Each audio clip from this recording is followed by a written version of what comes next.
सोचो क्या हो अगर मैं तुमसे कहूँ कि तुम एक घने जंगल में अकेले हो और अचानक कहीं दूर से आवाज आए कि खुल जा समझो। नमस्कार, मैं तुषार बग्गा आप सबका स्वागत करता हूँ टेल्स तंत्रा में। और आज हम बात करेंगे एक ऐसी दंत कथा की जो पीढ़ियों से हमारे साथ चली आ रही है। हो सकता है आपने भी वो दंत कथा सुनी जरूर होगी। तो आइए शुरू करते हैं आज की कहानी का नया सफर। पिता की मौत के बाद उसके अपने सगे भाई कासिम ने उसकी सारी संपत्ति पर कब्जा कर लिया, जिस कारण अली और उसका परिवार सड़क पर आ गया था। और अपने पूरे परिवार का पेट भरने के लिए अली जंगल से लकड़ियां काटकर बाजार में बेचा करता था।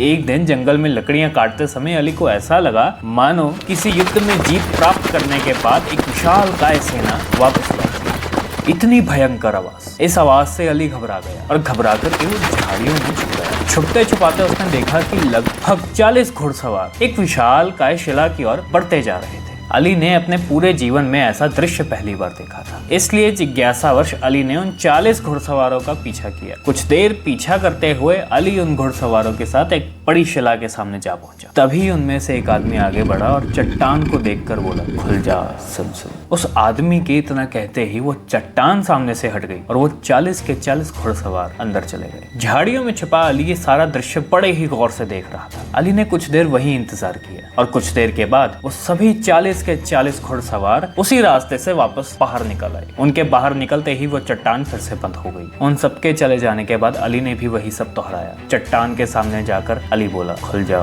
समझो। अली के इतना कहते ही वो चट्टान फिर से सरक कर खुल गई। चट्टान के पीछे हटते ही जो दृश्य अली के सामने आया उसे देखकर अली हैरान हो चुका था। चट्टान के पीछे एक बहुत बड़ी गुफा छिपी हुई थी। घबराहट और चिंता अली के चेहरे पर साफ दिखाई दे रही थी, लेकिन फिर भी घबराते घबराते अली उस गुफा के अंदर चला गया। और गुफा में उसे जो दिखा उससे अली की आंखें फटी की फटी रह गई। एक गरीब इंसान जिसको खाने के लाले पड़े हों, जिसको 2 वक्त की चैन की रोटी न मिली हो, अचानक उसके सामने बहुत सारा खजाना आ जाए तो कैसा मंजर होगा। ठीक वही अली के साथ हुआ। इस वक्त अली के सामने बेशुमार हीरे, जवाहरात, मणियां और ढेर सारी सोने की शर्फियां पड़ी हुई थी। इतना सारा खजाना एक साथ देखने पर अली बौखला गया, लेकिन जैसे तैसे उसने अपने आप को संभाला। अब तक अली यह सब समझ चुका था कि यह खजाना कहीं से लूटा हुआ है और वो 40 घुड़सवार कोई और नहीं बल्कि 40 चोर थे। और वह आदमी जिसके कहने से इस गुफा का दरवाजा खुला वह और कोई नहीं बल्कि उन चोरों का सरदार है। इस पूरी सच्चाई का पता लगने के बाद